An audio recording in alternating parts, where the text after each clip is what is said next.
movement was all about, from representative to responsible government. I made a note. Shall I pass it on and have it uploaded? On what are the non-legislative functions? Legislative function. All right, because that was a question of the court, you can certainly. Because that's the question. Yes. From your Upload. Can I hand it over? Yes. Put it as part of Mr. Yeah, can you ask your junior to email it, Dr. Dhawan, to the court master? We'll do that. I'm obliged. Thank you.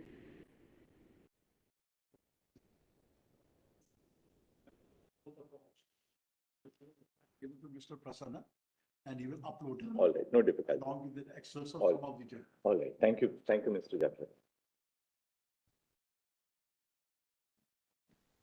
But proceeding on the premise that lordships have gone through the Yes. submission, there is one apology that I have to make, not but there is one serious error in that written submission.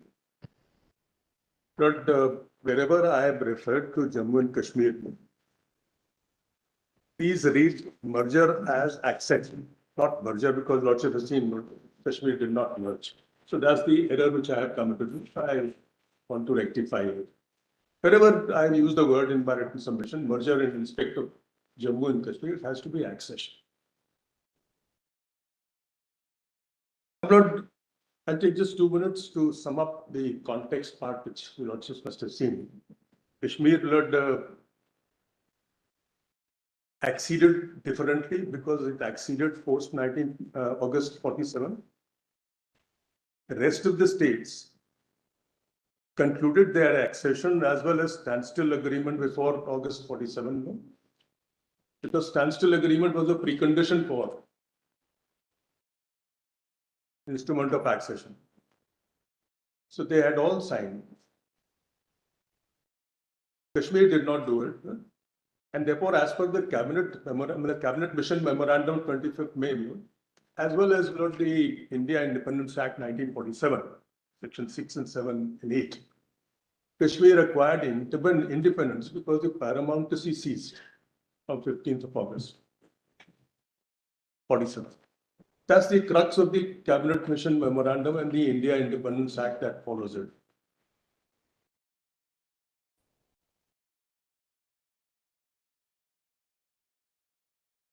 Yes.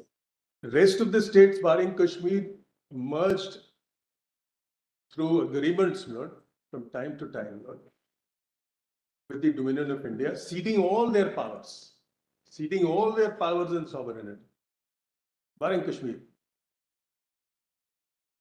And that is what Lordship would notice in the instrument of accession. I would not take Lordships through it, but that is what Lordships notice. All the states, unqualified cession of sovereignty to the Dominion of India. Some ceded not directly to Dominion of India states, Rajavans. Some ceded the Dominion of India while they merged with the provinces. Provinces, Lordship would know about the provinces under the Government of India Act, and they automatically merged in the Dominion of India. And some ceded to the Federation of States, the Union of States. But eventually, all these ceding rulers and states, Indian states, they accepted that their right to make constitution, which was guaranteed to them in the cabinet mission memorandum, and thereafter under the India Independence Act and the negotiations. They all ceded that Constitution of India will not be the sole constitution, with their constitution merging in the Constitution of India. And that is what is not the genesis of Article 238.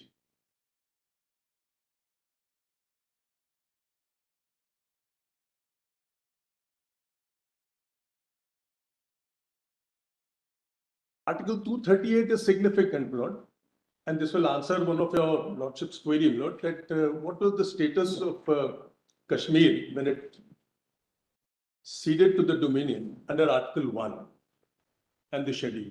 Where will we get Article 238 actually? Where will we get because our constitution copy doesn't carry it. So I'll just check. Not that. The red. It doesn't have in this, yes. I'll share it with Justice Squad. Is it anywhere in the compilations? In the compilations, do we have it somewhere? I have copies of this, but I brought copies of the. Anyway, book. no, don't worry, we have it here. You all rely heavily on Mr. Shankar. So very adept at these things. Will but we are the not. constitution as applicable to the state of J&K have that? I'm sorry, no? Will the constitution as applicable to the state of J&K have that? No. No, No, 238 is in the Constitution of India. and So- it can't have it because it's barred. Yeah, that's fine. No, I'm coming to that. B of the first. I'm coming to that as a slight, something to be said.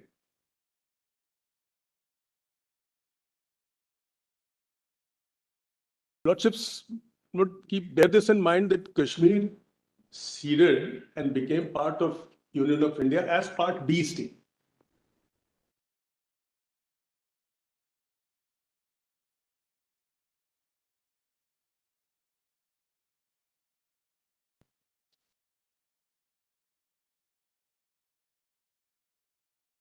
And all the ruler states were part of Part B state. I mean, they were all Part B in the schedule, first schedule. And therefore, 238 was made applicable to Part B states only, which were Indian states.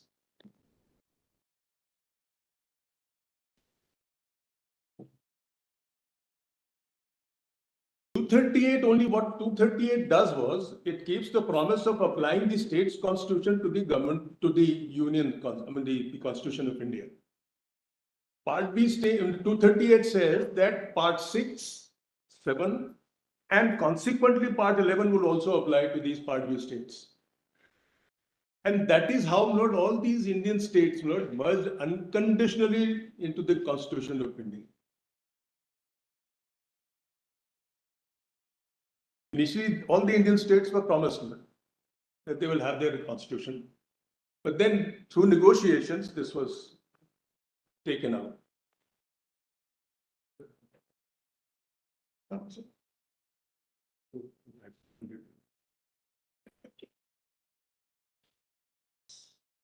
My old vision. Yes. Now, the status of therefore Kashmir was of a Part B state in the year 1950 when the constitution was enacted. And yet, Lordship would notice in 370, Article 238 was excluded. That speaks volumes about the autonomy of the state.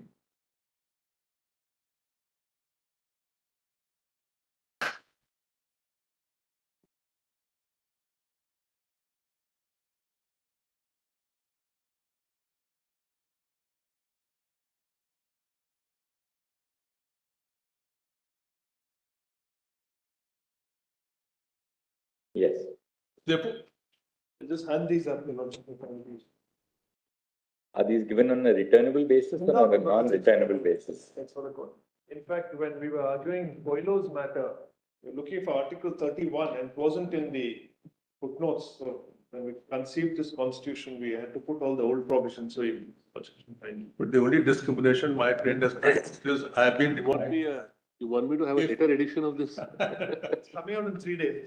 But the original, the intention to gift me was not there. Attorney is very upset that attorney is being discriminated against.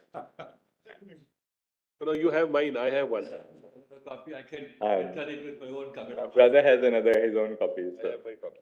No, the Tony should be penalized for gifting us all. Now coming back to the number of this brief introduction was necessary because the basic theme of ours is that the Kashmir was entirely different, and this is what Lordship would notice in the debates. It's all when it is open to the losses.